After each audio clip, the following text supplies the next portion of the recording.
Welcome back to the eSports Report. We are doing our post-UMG Dallas recap, and of course, there's always some news after the major events. We've gone through our 8th through 5th place teams. TCM able to break into the top 5. Big surprise there. VVV also able to sneak into the top 5. Number 4 team, though, is Epsilon. Before we can get to Epsilon, though, we got to come out with some breaking news. All of our professionals handle their conversations purely on the internet. This is Twitter. And ISO Parasite is being tweeted by Llama God. He is the man that helped them get into the relegation tournament winner circle. He clutched up against Prophecy to get them into Season 3. And now it looks like he won't be home for a month. And his team is already making moves. Parasite earlier today announcing he is not going to be on E6 anymore, that he has better opportunities. We were wondering which team is he going to land on. It sounds like Llama God may be confirming it's Isolation Esports. Thank you, Llama God, for confirming that you will be dropped. But how much better does this ISO squad get now? Do you drop him, or do you just keep him as a sub? Or do you keep Parasite as a sub and potentially bring Llama God back? That's how I look at it. I don't think you can hurt by just keeping him as a sub. Yeah. I mean, why not? Would you really want to be kept as a sub? Like, hey, we're getting dropped. You want to stay on the roster? Yeah. I mean, he could go to a team like Rise. Remy did it with AR. You saw like some last-second moves there. I think you could work your way back into the starting rotation if Parasite starts having a rough time, or if the inevitable, the teammates start arguing. Oh, that's definitely going to happen. But I think Llama God could be a good addition to another team elsewhere. Maybe Orbit, maybe Rise. You're not going to put your money on him yet. But no? he did say that he won't be home until the end of the month, so this could be a temporary. I don't think any pro league teams might be wanting to pick up someone who won't be home for another month. Oh well. I'm rooting for the temporary placement here. I'm a big fan of Llama God after talking with the man at the relegation tournament. He and Havoc, so young, so talented, but if Isolation is looking for players old enough to go over to European events over at Gfinity where they have an 18 and over rule, or if they want to go anywhere else outside of the States, maybe bring in some old veteran talent and put together a squad to do so. Parasite joining Dito once again, I think, is the biggest story here. What is the potential, especially after seeing Havoc and Silly, the way that they've been clutching up in Search and Destroys lately. You add another powerhouse Search and Destroy player in Parasite to this lineup, and you're definitely one of the top squads in S&D right now. It definitely improves their S&D game and their uplink game as well. Parasite, very talented, very smart player. And we saw they struggled. Yeah, we talked about how they have been struggling in uplink. Yeah, 1-3. Yeah, 20-0, first of all. That's the worst. I've never seen it happen before. That was absolutely nuts. And 1-3 in the Pro League, only beating Orbit, who again is not the strongest of teams. I can lose games 0-20. Well, without picking up a controller. I thought you were saying like you had the talent to lose 0-20. I was just start roasting. Oh, I thought you said or you just lose 0-20 without no need to even play, man. Just let it happen. I mean, 0-20 is so embarrassing. Have we ever seen an 0-20 before? Other than that. ISO Parasite, that's the word. Have we seen it worse than an 0-20? It's not mathematical. No, I'm saying again, have we seen it like before? We've definitely seen it 20-1, but I'm not sure about 20-0 because that's. I don't remember ever seeing 20-0. That's especially against two pro teams too. It's not like an AM team that just comes out of the open bracket. Oh yeah. Does this make ISO a better team? Yes. Yeah. You're going yes. You're going yes. I'm going no. This is probably my opinion. Are you taking the chemistry road? Taking the chemistry route. This is a team that was based on teamwork and chemistry. True. A team that was winning without outslaying. If you're getting outslayed, I think you're going to hear a lot of yelling coming out of Parasite, some blaming of what's going wrong. ISO is a team that requires a lot of enthusiasm, a lot of trust in their teammates, and to get pumped. Negativity might bring this squad down. I'm just saying. How many teams has he burned through already? Is this number 27? 27? I think it's more than 27, but I like to see the next 5 games of that ISO plays in the Pro League. I don't know if we have that. But that's always an issue though with Parasite. There's going to be a little bit of drama, but I mean, he's very talented. Those first few games are going to be really like the story to it, because they're going to set the tone. Set the tone for the rest of them playing together. So if they can start out on the right foot, great. They possibly could play top 8. Right. But if not, then roster mania again, maybe. Chat, how terribly wrong am I? Is Isolation now a stronger team with Parasite, or will chemistry issues pull this squad apart? I honestly don't know. I agree with you guys. Parasite has tons of talent. Will it make the team better? I think is the tough question to answer. Statistically, they should be, right? Yeah. Statistically, and I mean, Maven touched on it during the bracket show. Parasite likes to be the leader of his team. He likes to say, you know, what went wrong when we lost. He wants to fix what he thinks should be fixed. If that happens with this team, then maybe they won't argue so much. But I worry about Dito and Parasite clashing a little bit. But, I mean, they've teamed before. I don't think it should be too big of an issue as, like, maybe Parasite and Kill and Karma teaming. But the only other thing I'll say there is Dito, love him or hate him, he's also a great player, but also a whiny player. Yes. You combine another whiny player on this team, and it is just nothing but whiny comms. Yep. Someone's got to step up and be the positive role model for this team now. The whiny listening. They're just gonna. They can't argue. Otherwise, that's the main thing. there's implosion bound to happen. Yeah. They just can't argue. If they can settle it before, no arguments, maybe something could happen. But I think that's just the inevitable. Kind of worked with FaZe Red. I mean, they argued a bit, but they did play Starter Champs. True. But that was Champs. Man, maybe isolation with this edition becomes a super powerhouse. I think they're it's top 8 four guaranteed guys now. who just throw all of that drama out the window. Maybe this is finally the correction. Maybe we'll see it working out for them. I don't know. We'll have to see how that story unfolds, if it's even confirmed. For now, though, we have Llama God tweeting ISO Parasite. That's all we know. We'll have to hear from him firsthand. For now, though, let's move it over back to our teams in the top 4. Epsilon. Shocking everyone. I was the only one on the bracket show to put them in the top 8. Swanee, Nagafen, Remy, and Royalty making me look smart with the way they play on LAN. Totally different from what we've seen online. That was a ballsy prediction. Thank you, JP. I don't know what you sold or what you did to make that happen, but yeah, congratulations for predicting that one. I said they were going to win their pool. Yeah. That was totally not true. Elevate beat them, but Epsilon did get out of their pool, which I think was one of the most surprising things. Let's take a look at their run. It all started against Optic Nation, and they dropped that one 2-3. Then they had to face off against TCM. I think this was one of the bigger surprises. They didn't struggle. TCM got swept real quick, and then they beat Rampage Black. Elevate the second loss, but it was still good enough. They had 8 wins. And this was going to get them through after the 2-way tie, or 3-way tie. You had ON, TCM, and Epsilon all tied at 2 apiece. They were able to go through because of the head-to-head map records between ON and TCM. So they were able to place pretty well, 4th, after going only 2-2 in pool play. Right. They end up meeting OG in the first game of bracket play, and here's where you saw the most surprising part of the whole tournament, in my opinion. A 3-1 versus OG. The absolute unthinkable. First of all, unthinkable Epsilon would make it out of their pool into winner's bracket. Puckett thought so. I didn't.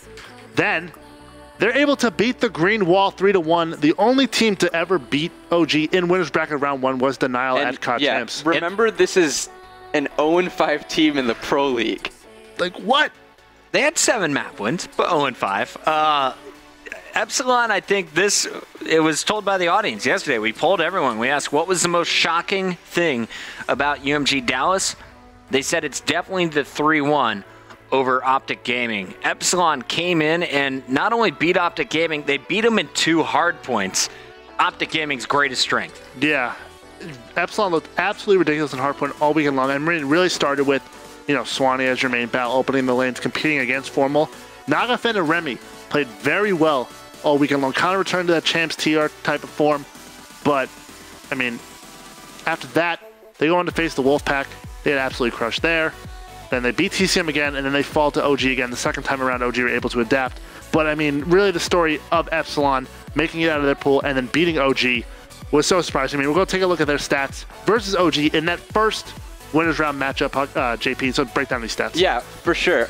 Overall KD for Swanee, he's going to lead the team with a 1.09 and 32 kills in the slaying column. Royalty at a 0.94 with over 30 as well. Nagafen with an even 1.0, 32 out of him. And then Remy with a 1.04, 32 out of him. So you're having 30-plus games in respawns out of all of those players in Epsilon versus Optic Gaming in that first winner's bracket match. Now, what is the most impressive stat on that screen? You kind of expect your battle player to go positive, right? So I take Swanee out of the equation. I think the most important important and the most surprising is Remy with the 32 kills plus a 1.04 KD. You see him getting caps all around the hard points, and you could see him eventually even getting like 18 or 19 caps in one game. And to be putting up numbers like this, 1.04, as well as doing some OBJ work is crazy, and it's a lot of support for those main slayers like Swanee and Royalty to win games. And Nagafin, as we saw in the S&D and throughout the whole series versus this OG team, he just played great. People were saying Naga was on the God box during the tournament. He ends up doing really well against them, and this whole team clicked, and they were able to beat OG on hard points twice. I mean, yeah, Remy for me also the most important stat, just in the sense of fact that he's going up against, statistically, if you would look like their role matchups, he'd be going up against Karma and just, you know, absolutely beating him down. Karma didn't really have that best of the event. People were harping on that a little bit, but both these players do the dirty work. Remy with a very impressive, you know, KD and Slayer rating. The Epsilon overall averaging all over 30 kills. Pretty solid stuff. If you want to beat Optic Gaming, you have to outslay them. Only 2 teams were able to do that. That was Epsilon here in their first matchup, and FaZe a little bit later in the tournament. But a huge win there for Epsilon. Let's go back to the results, though, because this was just temporary success. You saw Denial right after that win over Optic Gaming come out and shut them down. JP, I wasn't able to watch this matchup. Did you see anything from Denial that was different in the matchup against Epsilon? Did Epsilon let off the gas, or was Denial just dominant? To be honest, not really. I think Denial was just playing their same game. It was just Epsilon just couldn't contend. I guess they had a lot of adrenaline going into that first winners bracket matchup against OG. They wanted to beat them, make it way into the winners bracket, but Denial was just able to cut that run short, and they just completely dominated them, sweeping them 3-0. And then you saw TCM a little bit later. Epsilon able to take out the powerhouse of Aches and Teepee. Swanee, big win there over Moose and Jerd. You know, that's always a long-standing rivalry. You've seen them team together. You've seen them play against each other. Swanee getting the better of his opponents. And then Optic Gaming finally ended their run. The Cinderella story came to an end. Epsilon finished in your top 4. Let's take a look at some of the maps, though, against Optic Gaming the first time around. These are some of the highlights from that series. It all started with Hardpoint, and you just saw the pace that this team was playing with. I've always been impressed by Nagafen and Remy ever since I saw them back on TR. Really, it was the World Championship that they made a massive statement. But I just think Nagafen and Remy, you look at all the Pro League players, these are the 2 guys that no one talks nearly enough about. No. Yeah. Well, yep, I mean, I agree. I mean, they don't really talk about it that much. Just because, I mean, it was tough seeing the TR team break up because we all really wanted to see them get into the Pro League somehow. They just weren't able to get a league spot. And then players went separate ways. Vicento's on orbit now. And then obviously Nagafen and Remy finding their way into this team. But, I mean, for you, JP, what is, like, do you think this team can really turn around their Pro League performance? Oh, for sure. I mean, the way they played on LAN, they get 4th after placing or starting the Pro League 0-5. I mean, if that doesn't give you any momentum, I don't know what is going to, especially beating Optic Gaming, one of the best teams in the world, if not the best team. So, like, I mean, you have Royalty and Remy getting in most of these engagements. I think that's one of the reasons why they were able to win this solo hardpoint. They get in so many engagements. 22 captures at this point in the game combined. So much pressure on the hill that it's just Optic. They have to slay him out of the hill if they're going to do anything. It's hard to deal with. Yeah. And then I was really looking at Swanee. Swanee kind of making a powerhouse statement there in the first game. You see him 34 kills, just 25 deaths, almost plus 10. The Bow player getting his job done. You look across to the other side, Formal. Where's he at? -1. Swanee winning the Bow fight, which that a lot of people barely talk ever about. see in Hardpoint. Right. And whether or not those 2 had to specifically fight against each other a whole lot, not always what you're looking for. You're just trying to look and see how effective is your Bow player. Nagafen also, you see here in the final hardpoint, doing a great job with the Bow on his own. A lot of questions were surrounding Epsilon when this team first formed, and now I feel like we finally see the Epsilon that I've been rooting for to win every Pro League match. I keep picking them, and I keep picking wrong. They finally proved me right here, this time at UMG Dallas. How does this team match up against 2 of the other big teams at UMG Dallas, FaZe and Envy? Do you think if they end up topping Pool, you know, Pool D and end up playing Envy, do Do they beat them? I think Envy was the fourth best team in this tournament. Yeah, I think me too. Envy beats Epsilon in a one-on-one. Right. Against FaZe, FaZe definitely beats Epsilon, no doubt. Oh, yeah, 100%. Denial Epsilon was an 0-3. So I think, that was answered as well. So we see them being able to beat Optic Gaming. They do it at the very start of a winner's bracket. Can't do it when it matters most late in the game. So I think, maybe you look at that as a fluke matchup for Optic Gaming. A lot of times Complexity would lose the first matchup in a bracket or a first big series at a smaller event. So I wasn't really surprised by this, but I think the biggest surprise was just how well Epsilon was as a team. You finally saw the potential coming into fruition and into full form. I mean, we talked about things they needed to improve on. Team communication, that didn't seem like that big of an issue. Do you think if they end up playing ON later in pool play, say after Elevate, do you think they go 3-1 in this pool? Or do you think that was just like a little bit of first jitters? Playing them round one, first matchup in pool play, doesn't matter. You're playing ON. You're still going to get out same spot in the bracket. I think that's a pretty even matchup. I think I look at Epsilon as the higher slaying ceiling, but they're so spread out online, I don't think you ever get a chance to see it. It's here in a place like LAN where everyone has the same connection that you really get to compare Remy, Royalty, Nagafen side by side with their opponents because you know what you're going to get out of Swanee at all times. Yeah.